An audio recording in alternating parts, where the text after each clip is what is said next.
Hello student, सुप्रभात। पिछला class में हम अपने सब गोटे के जीवन के बारे में संक्षिप्त जानकारी देन रही। आई पुनः यही जीवन शीर्षक पर प्रकाश हम डाल रहल छी। अपने सब गोटे ध्यानपूर्वक सुनियो, देखियो। जीवन केकरा कहल गेल छै? जीवन के सही अर्थ की छै? एही पर हम तखन अपने सब गोटे के बता रहल छी।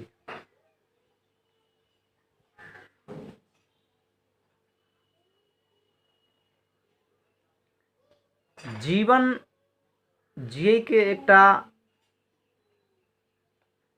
कला होइ छै। जीवन केकरा कहै छै? जीवन तो सबके होइ छै, लेकिन जीवित केना रहै छै?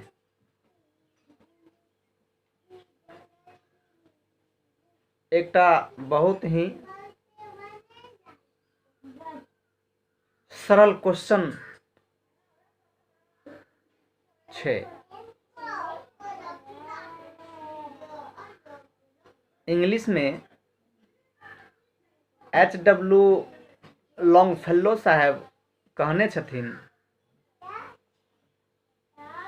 जे tell me note in mournful number, life is but an empty dream। कह के मतलब मनुख के जे जीवन छै, आई सृष्टि पर, आई पृथ्वी पर पशु पक्षी जीव जंतु सब में मनुष्य एकटा अनमोल प्राणी छै, सर्वश्रेष्ठ प्राणी छै। और मनुष्य के जे आशा आकांक्षा छै वो कम नहीं छै, अभिलाषा कम नहीं छै। मुदा आर्थिक तंगी के, आर्थिक सबल रूप से जे रही छै, आर्थिक सबलता जेकरा पास रही छै, जे आर्थिक रूप से सबल रही छै, ओकरा लेल तो संभव छै। मुदा जे आर्थिक रूप से तंगी छै, आर्थिक रूप से जे कमजोर छै, ओकरा लेल जीवन जीव तो ओहो लै छै, मुदा जेना तेना। वर्तमान परिस्थिति में जे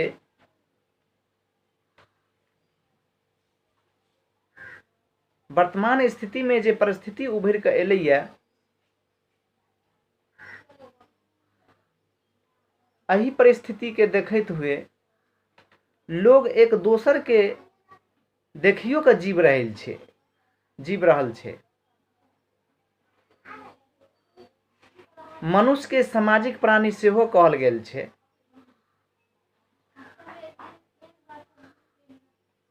और छैहे, जत्तो कतौ रहते मनुष्य एकटा सोसाइटी कायम भ जाइ छै। देश प्रदेश, बाहर भीतर, मनुष्य के जे आशा आकांक्षा छै, एही के संदर्भ में हम बतौने रही कि लॉन्गफेलो साहब कहने छलखिन कि tell me note in mournful number, life is but an empty dream. मुझे मत कहो दुख भरी कहानी, जीवन तो खाली सपनों का खजाना है। मनुष्य के जीवन में जे आशा आकांक्षा रही छै, ओई आशा आकांक्षा के पूर्ति करबाक लेल ओ निरंतर संघर्ष करैत रही छै, जाहि रूपे होय।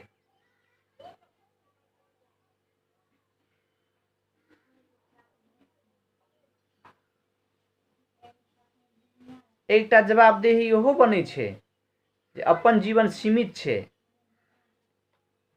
छै, आइ हम सीमित कऽ लेलिए कि हमरा एतबा में जीवन व्यतीत करैया, ठीक छै, हमरा संतोष भेटैया,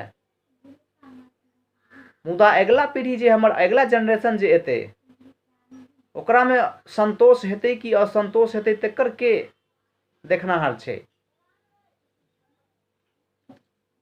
एही सब क्वेश्चन पर विचार क जीवन के परिभाषित कैल जा सकै छै बहुत बढ़िया रूप से।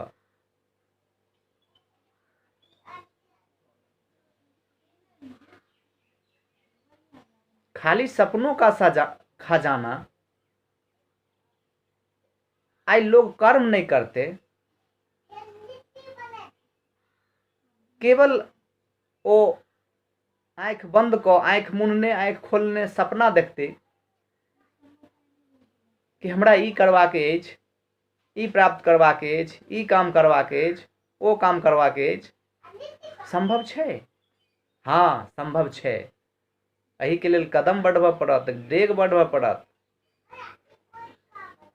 जाहिमे सर्वप्रथम शिक्षा के ओर अग्रसर हेबऽ पड़त। शिक्षा के मूल उद्देश्य गांव घर के लोग दोसर तरह बुझै छै। शिक्षित भेलहुँ, पढ़ि लिख लेलहुँ, नौकरी नहीं भेल, शिक्षा व्यर्थ गेल, से नहीं होइ छै। शिक्षित भेला के बाद जे लोक में काज करेबाक जे क्षमता होइ छै ओ वैज्ञानिक स्तर के होइ छै। ओकर करे के क्रियाकलाप, ओकर करे के एक्टिविटी, करेबाक एक्टिविटी एकटा अलग होइ छै। अहाँ गौर करबै देखबै। एही तरह जीवन में लोग अपन बहुत रात सफलता के प्राप्त करै छै, श्रम मेहनत के बल पर।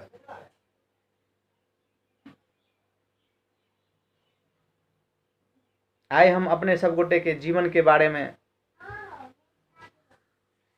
जानकारी दलौं।